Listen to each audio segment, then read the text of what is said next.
By the way, what does redacted mean? Fuck it, let's go.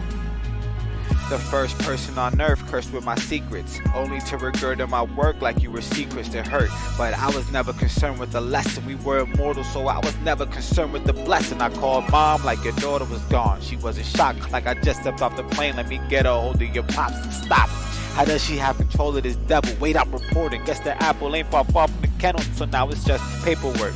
Logistics in Philly, identifying the body, recovering all her property, seeing if the mortician perm forced her hair properly. Wait, that part is where it got to me. Fucking where is monotony? This shit is just dumb. Called your phone 20 times saying pick up just once, but it was done. You already took your last breath, so now a picture on the wall, so that's left. Let's go.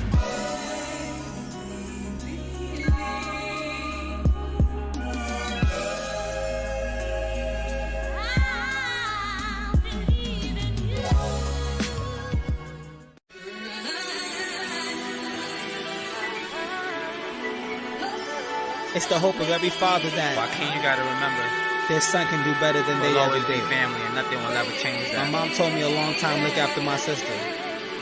Joaquin, I love you. look after yours. I love the two of you. DJ Unique. Let's cut to the punch. Time for the sequel. Jay only been here for months. Shit. And I thought it would only be once. Children, I gotta thank God that we live in deep. All period, that is none in a million. Now we got a son in the building. As a father, want a daughter to walk the cotillions. But I feel like I'ma fucking get lost in the ceiling. What if cheerleading has lost its appealing? I'm your father, providing is my first task. Trying to juggle changing diapers with.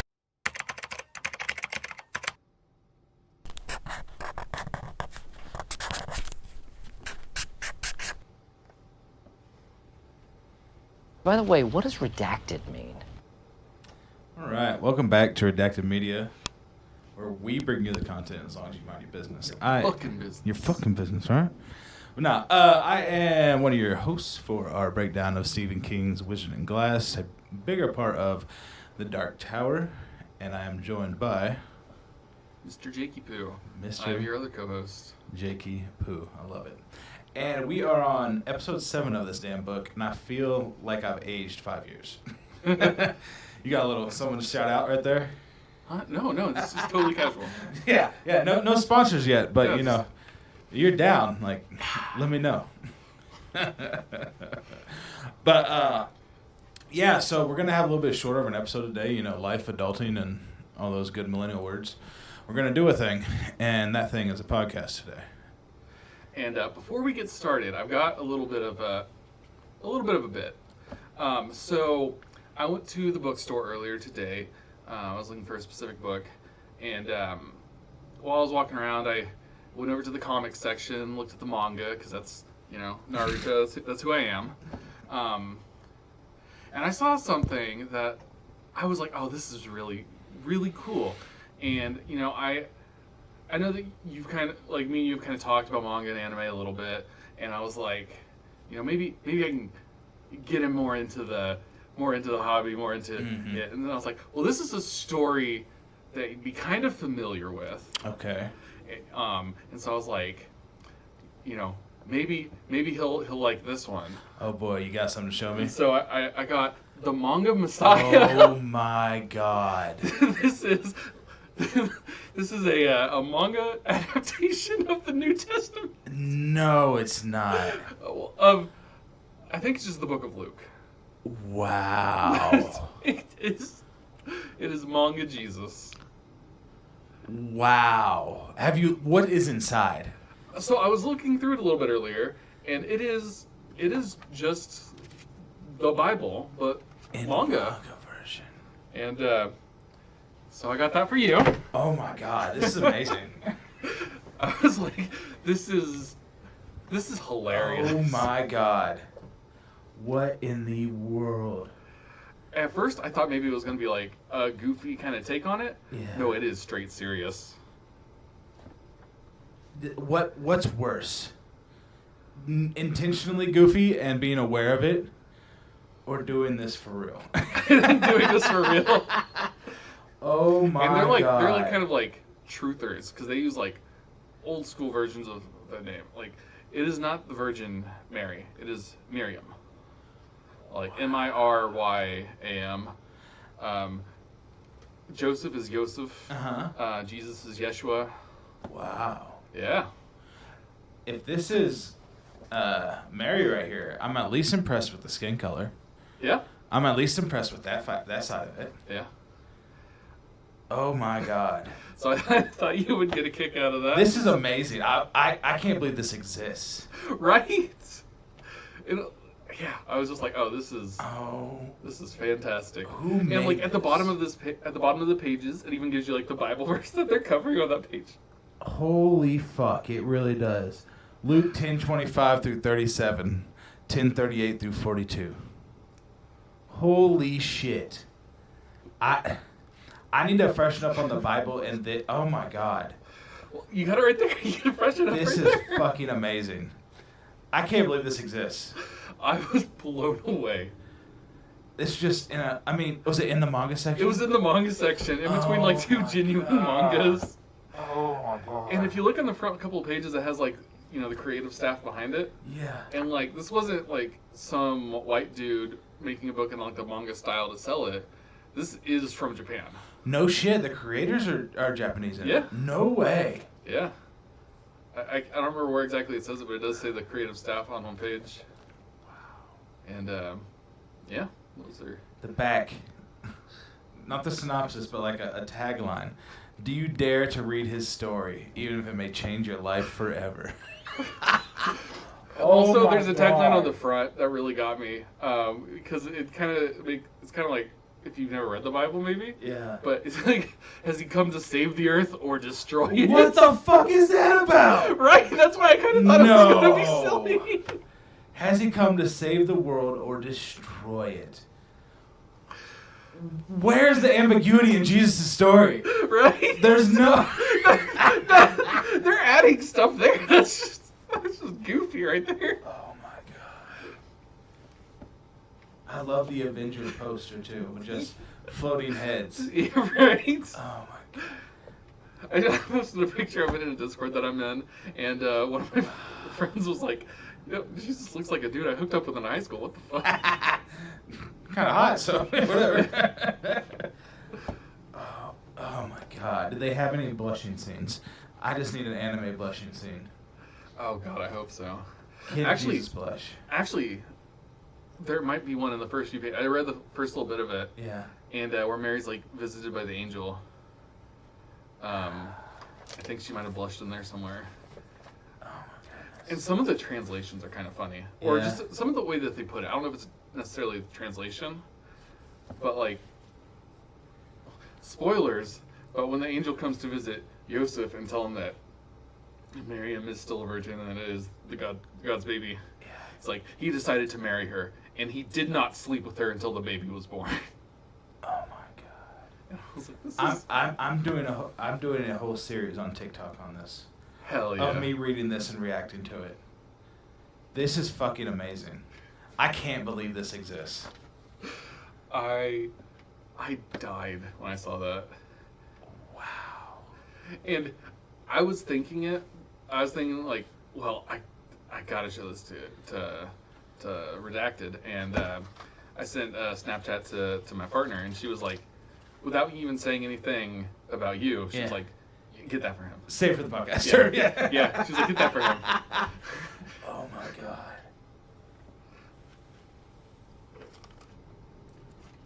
This is literally the best thing I've ever seen. Right? Wow. I really hope he like powers up his chakra at one point or something, or Oh man, yeah, scriptwriter is Hindenori Kumai. Wow. I love on the back it says adapted from the ancient texts. in case you were wondering, this is an adaptation. This is not OC. Yeah, Luke Skywalker. The ancient texts. Oh my God, that's I don't even know how to podcast now. Right? I am only stuck. Fuck Roland. Fuck everything that's happening right. Oh my God. Let's talk about Yeshua. And whether he's going to save the earth or destroy it. Oh my goodness.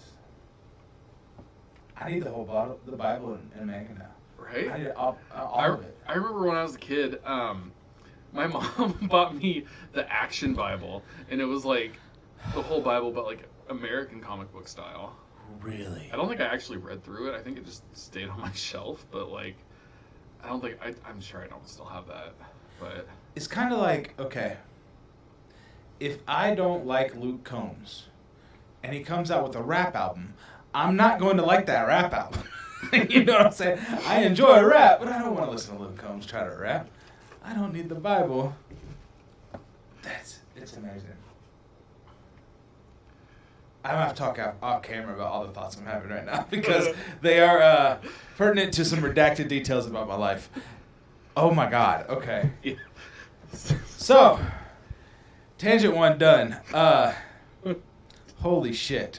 We left off chapter 6, closing of the year. Yeah, that's where we're starting off Okay. with today. I don't remember shit about this. I've read it and slept. So, Oh yeah, I read it like immediately after. yeah, you said there was that jump with Eddie. I remember getting to it, but I don't Yeah. even remember what the fuck was said. So, Um, spoiler alert. I got kind of upset because when I left last time, I immediately went over to the Sonic that's close to your house. Yeah. And Got a refreshing drink. Yeah, to get a refreshing drink and a nice burger. Yeah. And then we'll get to it here in a second. But as I took a bite of my burger, there's a pretty upsetting scene. Okay, let's get to it. Let's get to it. So, we start off with... First things first. Oh, yeah. Fin de año, Spanish. Yeah? What's going on? Spanish exists in this world, and I'm interested. Yeah, and like he called the guy Hispanic in the Yeah. last chapter, or last like... Yeah, it was just episode. Spanish or something. Yeah, like what? Yeah. You guys have Spain? What?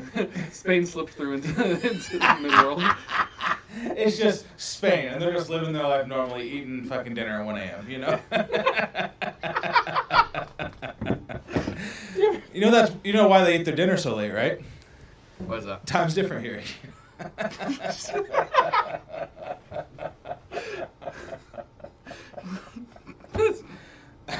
That's such a niche joke. Terrible. All right. So, section 1 starts off with King kind of going over like the passing of time again. Like, How do you feel about his? It's almost like it's not poetry, but it's a special kind of prose where he's not. It's not like he's in a book. It seems like he's just like telling details. It's not in this usual like third person that we see these books in. It's like omniscient now. I don't know if we're necessarily omniscient before. yeah, it's something that I've noticed King kind of does a lot that I genuinely like. I've seen some people complain about it, Mm-hmm. but it's kind of like King likes to write, not like he's writing a book, but like he's a old-fashioned storyteller. Like he's like, just sit around and let me verbally tell you a story. Mm-hmm. But then he just like copied it all down into text. I think, yeah, he definitely just does. He's not necessarily worried about. It's hard to say one of the best American selling authors of all time, but best selling American authors of all time. He's not American selling. That he's not using his art well. That he's not like focused on the art, but he takes a lot of liberties that I like it. I like it unless I'm in dissecting mode. Like, why are we Yeah. doing this here? Yeah. If you are writing a narrative for college and you do this in a section, they're gonna be like, "What the fuck's going on?" You know, Right. you're in a creative writing class where there's an actual professor. Like, why would you switch up point of views here? This Yeah. makes no sense. So, That is true. Yeah.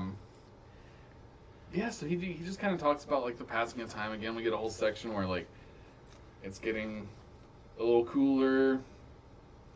There's people are making more and more of like the stuffy men, scarecrow things, and more of them are getting thrown into the fires. And people are getting like really solemn around this time, but also like more fights are breaking out, and it's kind of like people know something fucked up's about to happen. Shirley Jackson's The Lottery. I'm telling you, it has to be a little bit of an influence in this story. We'll get to it further on, but that like sense of dread and yeah strange. And we get a kind of a cool quote here where he's like, There is a sense inarticulate, but very much there, that things have gone amiss this season. It is the closing of the year. It is also the closing of the peace. For it is here in the sleepy outworld barony of Magus that Midworld's last great conflict will shortly begin. It is from here that the blood will begin to flow. In 2 years, no more, the world as it has been will be swept away. It starts here. From its field of roses, the Dark Tower cries out in its beast voice. I'm like, oh, Yeah. I like that.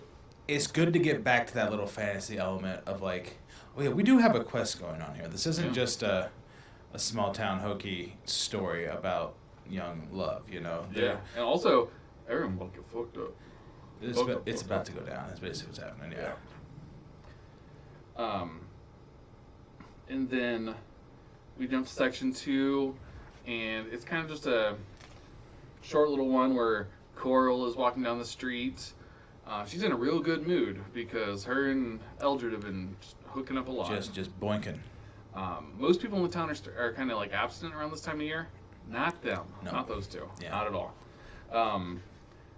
And, you know, while she's just, you know, bouncing along, happy, just kind of thinking, she sees Shimi and kind of thinks about him. And he's like carrying Graf. I'm not really sure what Graf is. But I believe it's it's like ale. Okay. Yeah. Okay. So he's basically going around making deliveries. Yeah. And we kind of shift over to his viewpoint, which I kind of like the shifting, like, oh, hey, there's Shimi. Now here's what Shimi's doing. That feels very cinematic to me. Yeah. Like we're following a character and then we just kind of trail off and now we're following Yeah, we this kind of like character. U-turn and Yeah. but he arrives at Seafront with 2 barrels and they empty them out, and he meets up with Susan after he empties out the barrels of Graf, and they're drying them out and kind of making sure everything is like not. They're loading up with fireworks, and they want to make sure they don't get wet. Mm-hmm. So they're getting them all cleaned up and everything. And Susan says something about there's enough stuff back there to blow up half the world. And I'm like, probably not with fireworks, but I mean, with all the world has moved on and stuff, that probably has happened. Yeah. So like, I feel like it's kind of like maybe prophetic or echoing back to things that have happened. Maybe also kind of like dancing on the grave of the world. Like mentioning that this is like, no, this is the ruin you're living in, even though you might be 5-6 generations past it. No, this is what the world used to be like. You know, before y'all as a species blew up the world. So. Yeah. Okay. Yeah, I like that. And then Shimi is going to take the barrels that are now basically just big explosives back to his good buddy Arthur Heath. Yeah. So they got some fireworks. Yeah. They're going to use those to blow up the oil. I think that's what the plan is. Yeah. That's enough to blow up half the world now. Yeah, now it is. I love Shimi. He's growing on me now because I remember loving him so much at the end of these books. And then we get back into it, and it felt the very first scene with him in the bar, and Cuthbert goes and saves him. I felt kind of bad for liking him because I was like, oh, this is a terrible representation of somebody. It is, definitely. But now you get the more of the character, like, okay, this is a good guy. Like, the way he talks and the way he's presented is definitely bad representation. Mm-hmm. But I do also like how King plays with, what people expect him to be that bad representation. Mm-hmm. But he is actually kind of smarter, so he is tricking people. Yeah. He's not super smart. Like, he's not, as smart as you would like to see. Yeah. But, like, he is smarter than what people would expect seeing that character trope. So he's using that to trick people. And I think King falls into a lot of problems with that, with Yeah. women and racial minorities. Yeah. Of like having them play into the trope, but then proving people wrong. Yeah. So it's like he's like fighting. He's basically just having a punching match against unseen forces in his own novel. Like, you're making these characters racist. Right. Like, that's just like the people that are mad that there's a black elf. Like, they're elves. Yeah. Or a black mermaid. Who gives a fuck? It's a fucking mermaid. Let's let these people have representation in movies. We'll be all right. One really funny thing to me about the people who are mad about that is a lot of them I'm seeing people be like, well, scientifically. There's no sun down there, so they're melanin. When I'm like, So, but also, these are the same people that are like, I ain't gonna trust no vaccine. yeah. Who science? Science be lying and telling me shit. Well, That pipe or that like Venn diagram is a circle. one circle. Yeah. There's no outliers. It's Yeah. just the same people. Absolutely. And it's funny to see, I mean, vaccines aside, it's funny how that was a trope of like anti-vax moms being on one side of the aisle, for lack of a better term. And then it kind of just switched over. Like, no thanks. Yeah.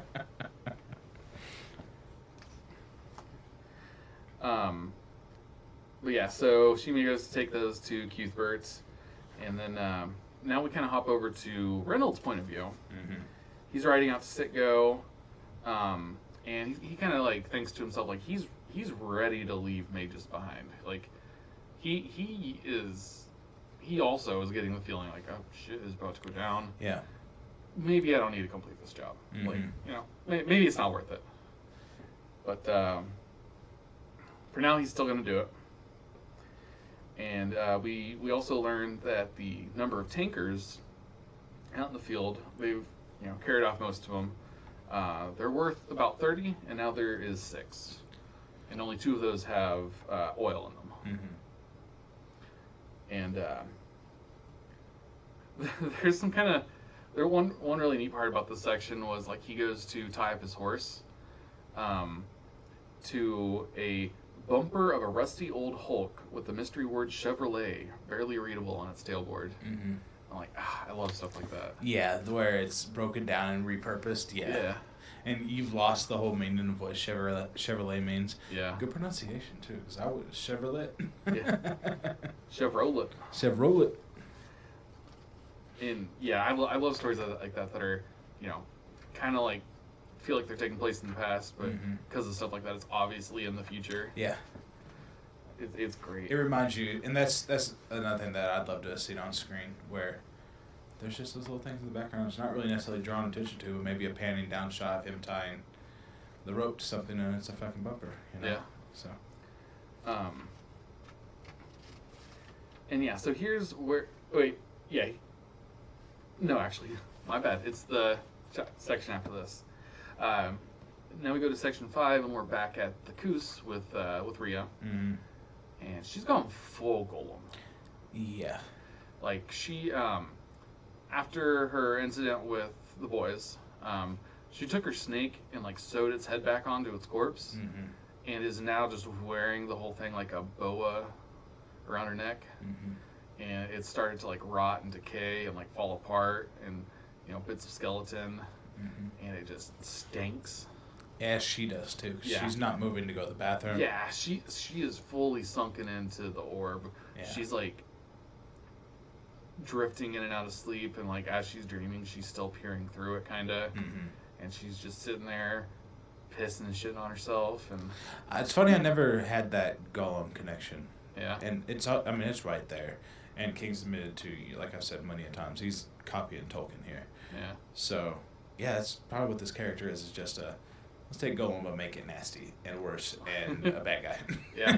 And they've even kind of described like, it's made her look even older now. Like she's even more like skin and bones and looking like a corpse almost. And she's so nasty that her cat doesn't even want to come near her. Yeah. Oh, Musty doesn't even fuck with her, yeah. Yeah, Musty is like, no, peace out. I'm out of here. Can I say, Musty seems like a great guy. I like. He's Musty. a good little boy. Yeah. There's nothing wrong with him. Yeah. He's just got 2 little like noodle legs sticking out of his sides. But other than that, like, he's just a little fella. Yeah, that's all he is. He doesn't do nothing wrong. He tries to cuddle and gets yelled at and cursed at. And he didn't. He's also, he runs errands. So like, what better can you ask from a cat? Like from a cat? Yeah. That's- Muty cat or not. Yeah, that's amazing.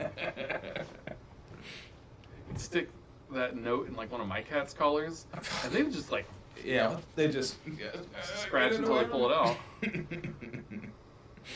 Yeah. Like I've seen people who have trained their cats to obey the command sit, and even that is super impressive to me because like cats don't care. I really don't ever see a cat sit. Yeah. You can go like this, they're going to try to, get up to your hand and reach. Yeah. Yeah, huh. Never thought about that. And like some people like train their cats to do all sorts of tricks and stuff, and that's cool. But even just being like sit, Mm-hmm. and they do it, Yeah. I'm blown away. All the sins that she sees is kind of wild. Yeah, she's seen. I'm not going Every to nasty say them thing. just in case we get removed for terms and conditions. Yeah. But they haven't got to the one with the kitchen corners yet, have we, right? Yeah, does it sound No. familiar? Okay. No. Okay. That one will stick in your mind for years because it's in mine right now. Wonderful, wonderful. Yeah. Well, this next scene is going to stick in my mind for a while. So we go over to some boys in Hambry, Mhm. and they also have fireworks because everybody has fireworks. Is this the hamburger scene? Yeah. Yeah, this is where I was taking a bite of my hamburger. Yeah. And these boys get like a beef liver or something. It just says a liver. Yeah. And they like put a firework inside of it, and they light it, and then they toss it to a dog, and the dog just happily gobbles it up because he's starving. Mm-hmm. Like I imagine like if it was on screen, he would be like a, nearly emaciated dog. Like you can see his ribs and stuff, Mm-hmm. and then his head blows up. Yeah. Takes his bottom half of his jaw off. Yeah. Yeah, I forgot about that And I was scene. like, oh, Yeah. so hungry now. It's not Sonic's fault, though. They're a great partner. Yeah, no, absolutely. Still going back. Oh, yeah.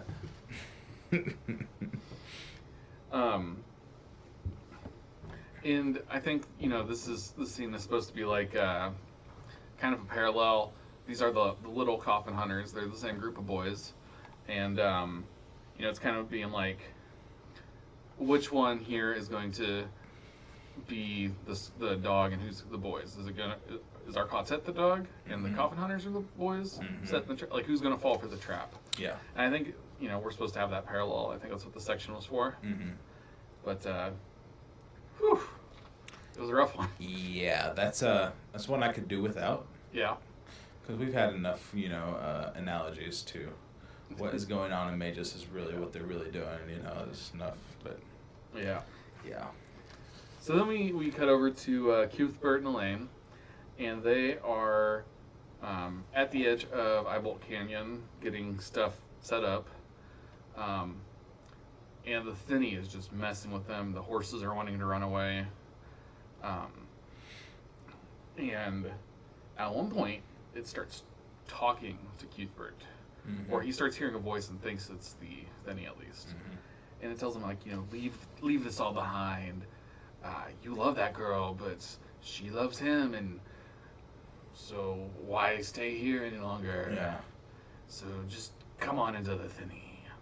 Like, it's really trying to tempt him. Mm-hmm. I'm trying to find the exact time that they say it, but yeah, it's it doesn't do him well. It's trying to talk him into going into it, which I think the Thinny's lying. Yeah. It's just Yeah. It's a king book. Something's talking to you. They're probably lying. Let's not. Like, all that will stop bothering you. There will be no more pain. Mm-hmm. Sure. Okay.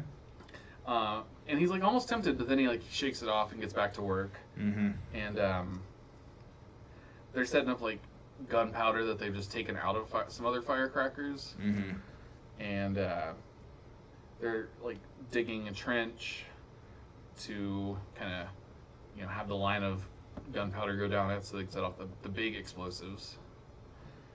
And they're at the top of, they call it Hanging Rock, Mm-hmm. and from there they can see like the tankers. Yeah. They're like, either they think we're stupid or they're just far enough in their plan they don't care. Yeah. Because they can see where the tankers have moved to. They're pretty sure that's where like this army of dudes is at. And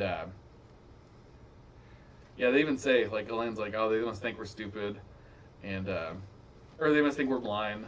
And Cuthbert's like, no, they think we're stupid, which I thought was very funny. Yeah. And as it gets closer to like the big day, the boys are kind of having like more gallows humor. Like they're kind of like, "You think we're gonna make it? Well, we're gonna leave an impression if we don't." Yeah, that's basically what they say. They're Elaine is asking Cuthbert, "Do you think is it gonna work?" And Cuthbert's like, "I don't know, but I know that we're here. Yeah. You know, like we're either gonna win or we're gonna fuck them up real bad. So Yeah. either way, it's kind of a dub." Yeah. Right. God, now I'm just like imagining these boys with like common day. Oh, slang would be amazing. Common day slang and like. Yeah. Not me blowing up your forces. It's giving destruction. Fucking terrible. Wow, Eldred Jonas really entered his pissing on our house era. Oh, I love any TikTok that is someone of our age trying to use that, but they're like obviously being wrong. Yeah. It's so good. It's like, Did I send you that one the other day where like the guy was talking about his grandma dying, and she like the girl was like, "Not you entering your dead grandma era." that's amazing. I don't think you should be that one. Also, I'll try to find it. That Dead was- grandma era. Oh. No, she was like, "Is this the beginning of your villain origin story?" Oh my It was god. That's amazing. The best.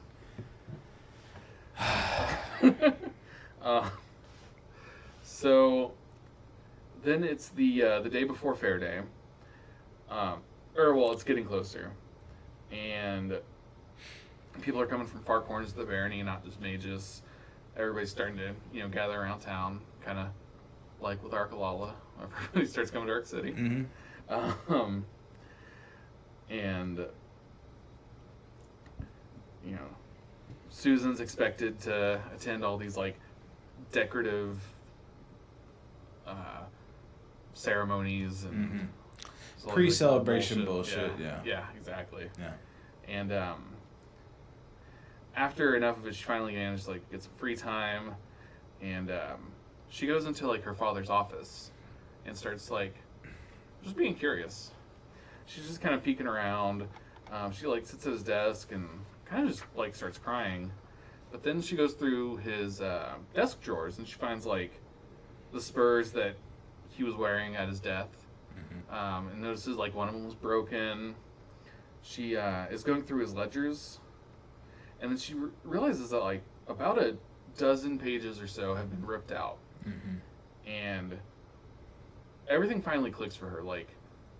It's not just a conspiracy theory of Roland's anymore. Her father was murdered.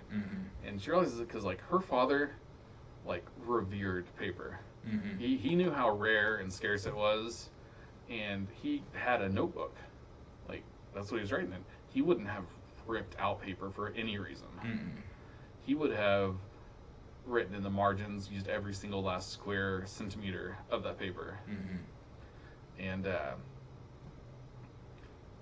just ripping it out would be a waste. For sure. And so she was like, someone did this to his stuff and is trying to hide something. And it was 12, a couple dozen pages in the middle. Yeah, weird, right? Just Right. a missing chunk. Yeah. Here's the information we need. Rip it out. Yeah. Yeah. So. And as she's looking through this stuff, Aunt Cord shows up. She always shows up just at the right time. And she's even grown thinner and kind of looking more sickly. And with a flash of insight, Susan realizes oh, you were involved. Yeah. You were probably the one who ripped these pages out. Yeah. You helped these people. Yeah. And maybe she didn't plan it, but she's you definitely knew about it. And at first, Cord doesn't realize Susan is realizing things and getting angry, and so she kind of starts berating her, and she accuses her of oh, were you with Will earlier today? Oh, of course I wasn't. I was doing my stupid shit with the mayor. Mm-hmm. And she like eventually like comes up to Susan and like pushes her against the wall, and Susan's like, I've spent my last night here, I will never be here with you again. Mm-hmm. And accuses her to her face of, you know, being involved. Yeah. And of course Cord is like, no, what, Yeah. how dare you. You're not leaving. Yeah. But, So but like also she's not being super convincing that she Yeah. wasn't. Yeah. She's denying but not really trying. Mhm. Like those ones, you accuse somebody. How could you mean that of me? Right. Shit like that. Like, well, yeah, I can't believe you would think that of me. You're not fucking denying it though. Yeah. So did you do it or did you not? You know. Exactly. Yeah, I can't believe we're having this conversation. Yeah. Like, Motherfucker. No, let's have it and answer me. yeah. How dare you? Yeah. That's ridiculous.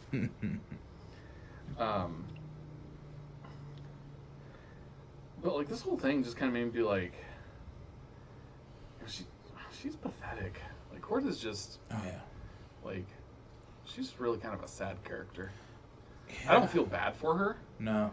but like, she's just kind of sad. There's no, because we don't know her intent necessarily. Is it just because her life sucks so bad that she needs anything? She'll grasp at straws? I don't know, but there's definitely some, like, there's been discussions of, like, King's most despised characters, because even some of King's villains, like Walter O'Dim, I kind of like him, you know? Right. I don't despise like I got him. hype when Yeah. Remember we talk about things like oh shit, yeah. Yeah. Or whenever Randall Flagg was introduced last book, you know, because I know his backstory, it's like, okay, Yeah. this is fucking awesome, you Yeah. know? Oh yeah, you can have very enjoyable Then, shitty like, people. yeah, there's Just 'cause some, you like like- a character that's bad doesn't, you know. You haven't seen The Mist, right? No. It's a good one. Okay. Yeah. There's a despisable character in that. Old lady, real religious bag. And she plays on all of your, like, frustrations with religion and old people. Oh, it's bad. Okay. You hate her. Like, it's Yeah. I haven't seen the movie, but I've heard it's just as bad in the movie. Like, it's just, they got a great performance from this lady, and it's just one of those, like Joffrey in Game of Thrones, where you just, like, I fucking hate that yes. kid. Yeah. Yes. Okay. That is such a well-written piece of shit. Yeah. Yes. Great acting. Good Yeah. job. Absolutely. But I fucking hate you. Absolutely. I'm like, I love how well you were crafted to make me hate you. Yeah. Like, yeah. Cord kind of feels the opposite. Like, it's just like, I don't enjoy you. Yeah. You suck to be around. You suck to have you're on screen. a fucking drag. Yeah. Die or leave. You're right. It's not like Joffrey where, like, I fucking hate this guy, but also, like, oh, he's on screen, so it's going to be, like, something. It's going to be something that's going to make me hate him even more. You know? Right, yeah. When Cord's there, I'm just like, Yeah. It's something to root Oh, against, where I don't necessarily root against Cord, yeah. but I don't want her. Everything she likes, I don't like. Right, Too, yeah. you know, Yeah. I don't want her life that she has planned out for Susan. I don't think that I could see her being like, I'm glad that he didn't make her the voice of reason, though.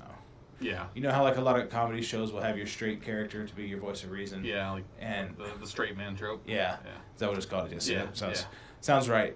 Yeah, I'm glad they didn't try to do that, where she was just Susan's mother figure, and yeah. All right, moving on. Yeah, I'll talk about it later. So then we go to section 9.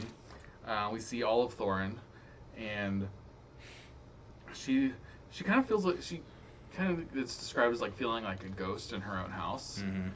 Like she knows that she doesn't really matter anymore. Mm-hmm. She's kind of just there. Like she's not wanted by her husband. She has no responsibilities, nothing, no power, nothing to do. She is just. Now this is a sad character. She is so sad. It's just tragic. Like you Yeah. never had a chance for anything. Exactly. Like feeling like a ghost in your own home Yeah. is one of the most depressing sentences I've ever said. Yeah, this reminds me of another King character from not Fire. Fuck. God damn it, Needful Things, Where Yeah. there's a character where one of them he's like addicted to gambling, and he's like the city councilman or something. And He's got like the little horses. Have you read Needful Things? Yeah. Oh no shit! Yeah. It's been a long time, so I don't remember a lot of it. The little horse game. Yeah. Yeah. Where he locks himself in a room, but she's like, and he finally like starts winning, and he takes her like out to dinner, and then Needful Things happens, where the whole town basically goes to fucking shit. And he just treats her like abs. It's like, oh my god, what a. Yeah, I wish that her character was focused on a little bit more because of how rich the sadness is. Yeah. You know, it's a. I don't want her to be this bad, but yeah, give me more of it. Exactly. Yeah, she climbs into bed and, like, it's hard to do even like it. They use the phrase like it took all of her courage to do that, just to climb into bed next to her husband rather than just find somewhere else to sleep. Cause, God. And then she has a dream, like a bird flying over the barony and it's like dripping blood. And you know, she smells like fire in the wind. And she like in the dream ran to tell the mayor that she sees this, but he's like already dead in his room or something. I was like, okay, that's what the fuck is going on here? Right. But she doesn't sleep long because of this. She actually wakes up before he does. So he never even knew that she was there because he was asleep when she went to bed. Yep. And so she leaves and goes back to, I guess she has her own room in this house. And I was thinking like maybe Olive has like a little bit of like the touch also, because like maybe she's kind of having like a prophetic vision, like, or it could just be, you know, dread coming to her subconscious. Yeah, she even considers telling the mayor Yeah. about like her dream about the bird, and she's like, "Oh, he doesn't even want to look at me, let alone listen to me." So, Right. yeah. Then, so now it's 2 days before the fair, and booths have started opening. And Roy DePape goes to the sheriff's office, where Oh yeah, we had what's the pony named Charlie? yeah, I forgot about that. We have a break-in by Eddie. it's so fucking random. Yeah. Because like he hasn't done this at all through the rest of it. And Eddie's just now getting restless. Yeah, and it's like just almost like mid-sentence. Yeah. We just get like Roland mentions something about like one of the people has a pony, and Eddie just interjects, "Was the pony named Charlie?" And then like they, you know, each character in the modern day quartet like has a short little line, and then Roland's like, "Okay, let's get back to the story." And I was just like, "The fuck?" You would write this out of an episode. Right? Yeah. This wouldn't be worth filming. You know? Yeah. Like maybe if it happened more often and like they were important like things commenting on what he's saying. Yeah. But right now, at least, it just feels like a weird joke from Eddie. Yeah. And I'm like, I don't get why this was there. Wait, maybe because they're saying for like the Charlie the Choo Choo, and they're talking about a pony train. So now was the pony. Oh. Yeah. So they're trying to connect Charlie the Choo Choo, and Roland says no. In my language, Charlie, a word like Charlie means death. Yeah. So. Okay. Yeah. Yeah. It was just really weird. And it's not done well. It took me a Yeah. while of like rereading that and understanding what is going on here and what are they trying to get to. Right. Yeah. I was like, what is your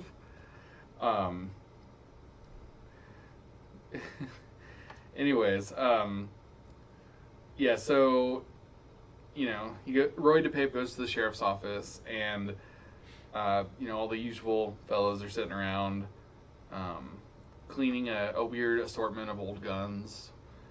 And They gotta have like an old blunderbuss, right?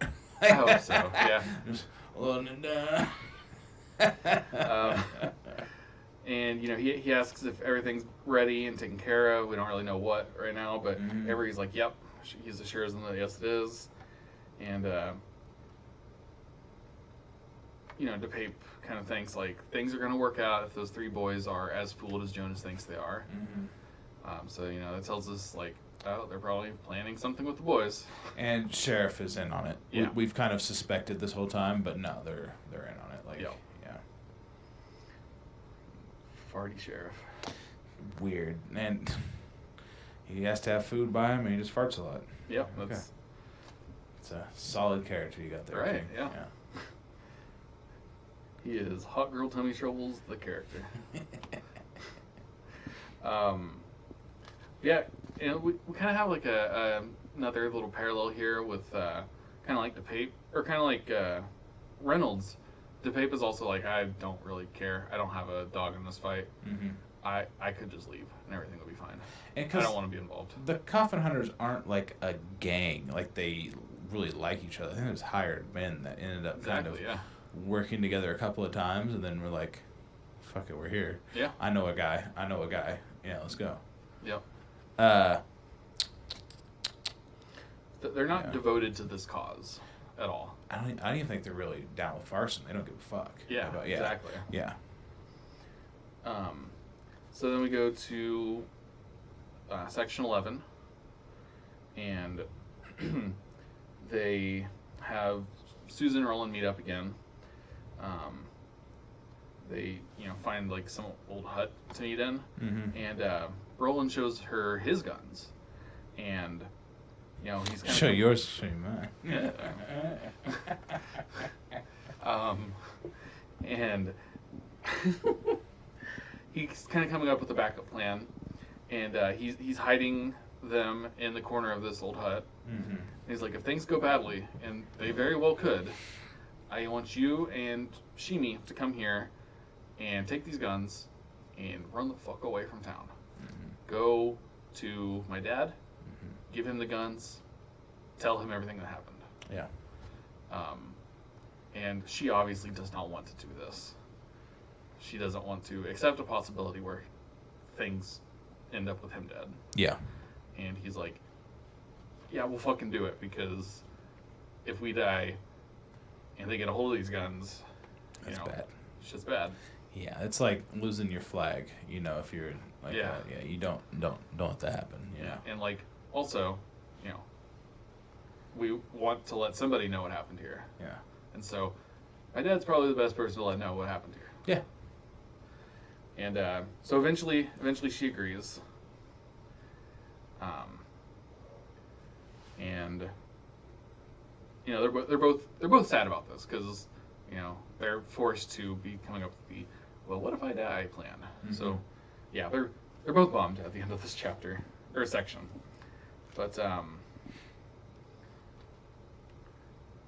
another thing that he says is like, if I haven't come back and gotten these guns, that's your sign that something is wrong. And Susan kind of like catches a glimpse in his eyes of like the future gunslinger that Roland will become. It's kind of like oh, this guy's going to be fucked up and dangerous. Yeah. Like, I'm on his good side, thankfully. You're in love with a not great guy. Yeah. Like, she's like, okay, he likes me. Yeah. So that's good. But, oh. Yeah. What if he didn't? The Bombardier's eyes. I think they really hit on in the Jarn of the Three. They said that, like, yeah. They love talking about Roland's blue eyes. Yeah. So, section 12, later that evening, Cord goes to her garden, and she is like, she like redresses her stuffy guy to look like Susan. Weird. Yeah. It's wearing girls' clothes and like one of her bonnets. And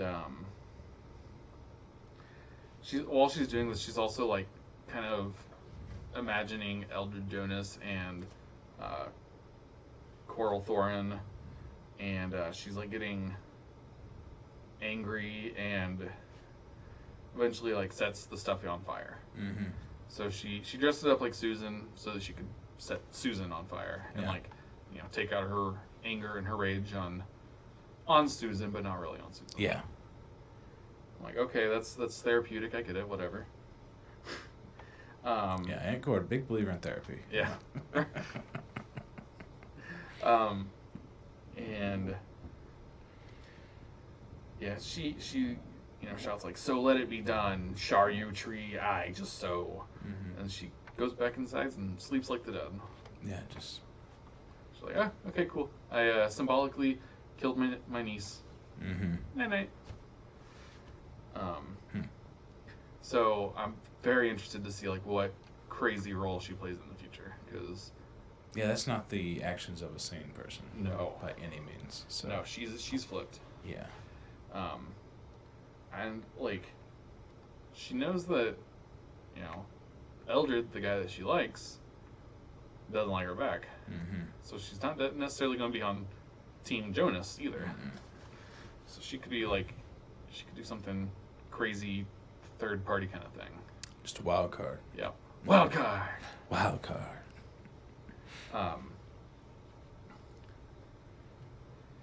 So at about like 3 a.m. the next day, Stanley is getting ready to close up the Traveler's Rest when he hears a scream behind the building. And I thought it was kind of funny. He doesn't really want to find out what it is. But he's like, well, I gotta, like, I can't just ignore that.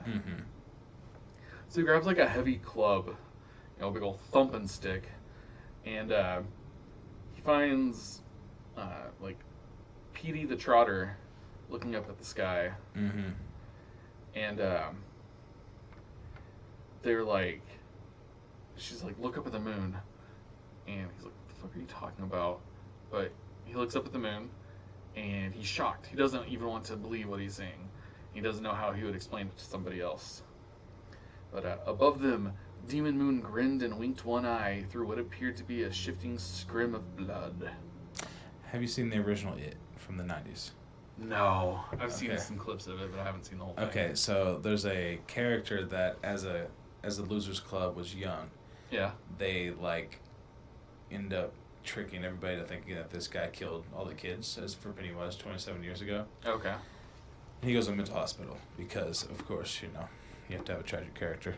He was a bully, so he was a bad kid, but then he's in this mental hospital, and he's like looking at a full moon one night, and fucking Pennywise's face is like superimposed over it. That's all this makes me think of every time I fucking read it. Is that Eddie Bowers? Is it Bowers?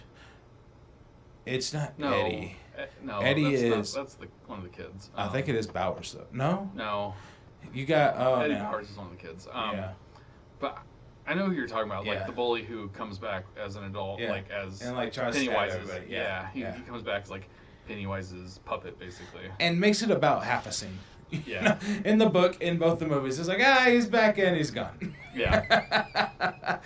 So, yeah. But, in the original 90s movie, it's like a live shot of the moon. I remember them describing that in the book. Yeah. He talks through the moon, that's what that's what happens. So good job on them trying to go shot for shot remake, but it looks really bad. Tim Curry and 91, 94. I really need to see this. I need to find it on streaming somewhere. Amazing. It's not good, but it's amazing at the same time.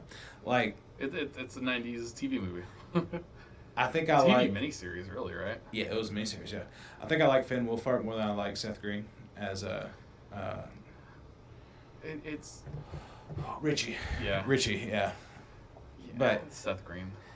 He's Yeah. But it was cool seeing him as young. I never Yeah. seen him like that, But yeah, the other losers in the miniseries, they're both the kids and both the shows are really good. Yeah. I like the new It Chapter 1 was great. It came out Yeah. in 2017. I really enjoyed that movie. It Chapter 2 was. It was fine. Bill Hader's great. Yeah. I'll tell you that much. Yeah. I really like seeing him in like a more serious role. He's a comedic actor in a serious role. Like that's perfect. Yeah. It's funny how often we have comedic actors just absolutely mop the fucking floor in a serious acting role. I love that. Bill Hader, he out-acted McAvoy on that. To me, and McAvoy's really the main character. That's Stuttering Bill. That's the guy.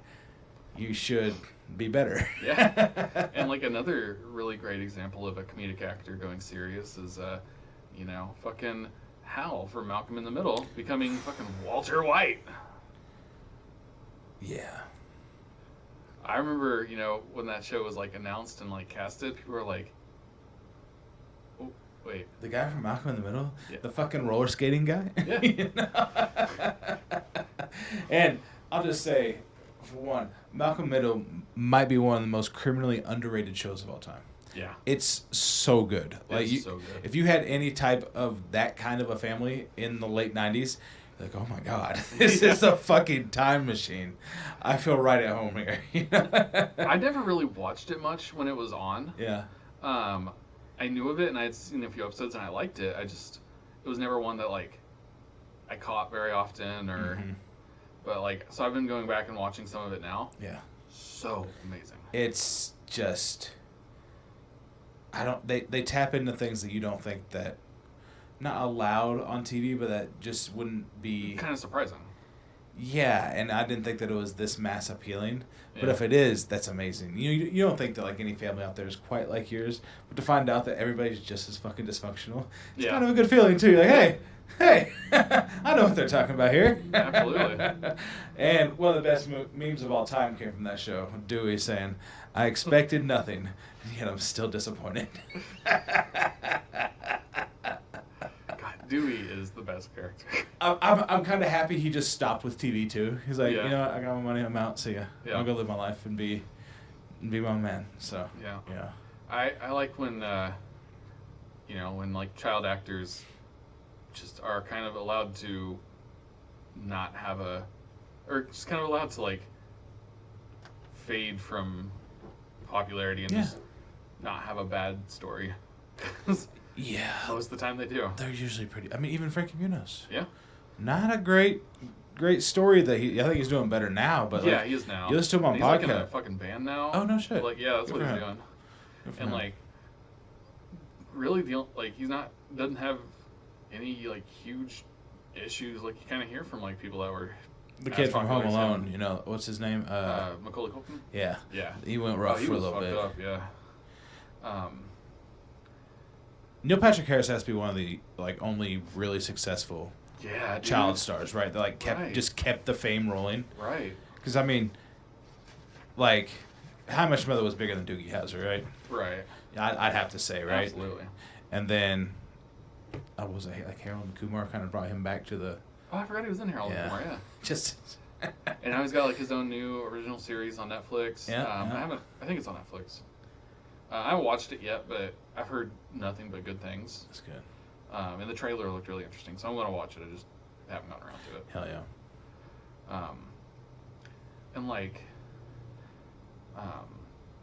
one person who is kind of like the sad end of like the child actor stuff is Jeanette McCurdy.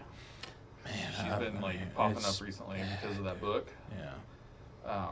I got that book for my wife for our anniversary because she really wanted it, and I haven't started reading it yet, but because I was waiting for her to finish it. Oh fuck, she's told me some of the stuff in there, and it's heavy. Yeah, I've heard her. I just seen like clips of her on TikTok discussing it. And I'm Yeah. like, oh no. Yeah. What about Official redacted media stance here. Fuck Dan Schneider. Oh yeah. I think I can make that claim yeah, for us. yeah. And fuck Rob Schneider too. You know? Probably, yeah. Yeah, fuck him. He looks like a creep. So I bet you did some bad shit. Yeah. Official redacted stance.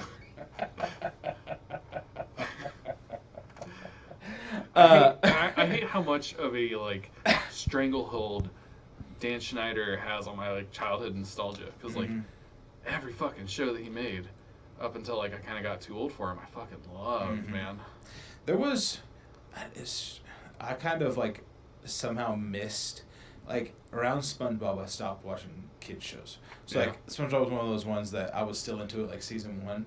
That's the only one I really watched, after Ed, Ed and Eddie stopped, Angry Beaver stopped, Rugrats stopped, I stopped caring. So I kind of missed out on Drake and Josh, Sweet Life, iCarly, all of them. I Yeah. never really watched the shows. That was just too good for me. Right. iCarly is when I kind of like started growing out of them. Like I don't think I really ever had the kind of thing, but like I started being interested in other stuff. Yeah. But I've gone back and like watched some clips from iCarly. Mhm. It's fucking hilarious. It's a funny show. Yeah. Like, there's some of those that... like the older brother is like absolutely fucking unhinged. Oh, But also yeah. like the best TV older brother ever. Yeah, for sure. Yeah. And, yeah. Oh, yeah. There's a child acting. Yeah, it's very sad. There's an episode of Always Sunny where Danny DeVito's character is doing a beauty pageant. He met a guy at a strip club, and he's like, I'm going to do a beauty pageant. Okay. And the guy ends up getting busted for trying to sleep with one of the contestants. And so, like, no, we're going to do it here. You know, I'm now 50% in on this. I'm going to lose so much money if I don't. Ends up being a child beauty pageant. Oh, no. So the whole episode, they're buying into it, and they made it about America. Like, no, like, we were America. We were allowed to dress up our kids and parade them around in high heels because this is what we do. Nobody can stop we us, do. right? Yeah. And the very last line of the episode is like, yeah, child pageantry. It's an American tradition, but not one we're proud of. There's a lot of those. Oh, yeah. It's imagine what you would think, just a terrible sect of people with a child pageantry, and it's worse. it's worse than you can imagine. It's so bad. Oh, boy. Yeah. We getting close? It is, yeah. It's Okay. about time. Okay. So we only got through one chapter, so we'll probably try to go, through 7 and 8. Or we got at least a week off, correct? Yeah, I'll be out of town next week. Same here. So maybe, 7, 8, 9? yeah, like 13 days ago from now? 7, 8, 9? 13 days from now. Lucky 13. Black 13. I don't know if we talked about the black ball yet on this? No? Okay, never mind. Never mind. All right. All right. Thank y'all for stopping by. I forgot to tell you, like, subscribe, comment, do all that shit. Punch the bell. Punch it. Just punch your fucking screen. Ding, ding, ding, ding. Yeah. We'll be back again. I think Jordan and I will be recording sometime this week. If not next week, we might just take a full redacted week off and then try to bring you guys some more content. Redact of the week. Redacted. Return of the deck. Return of the deck. That's fucking terrible. And I'm sorry you had to listen to it. But until next time, we don't have a sign off that ends like that.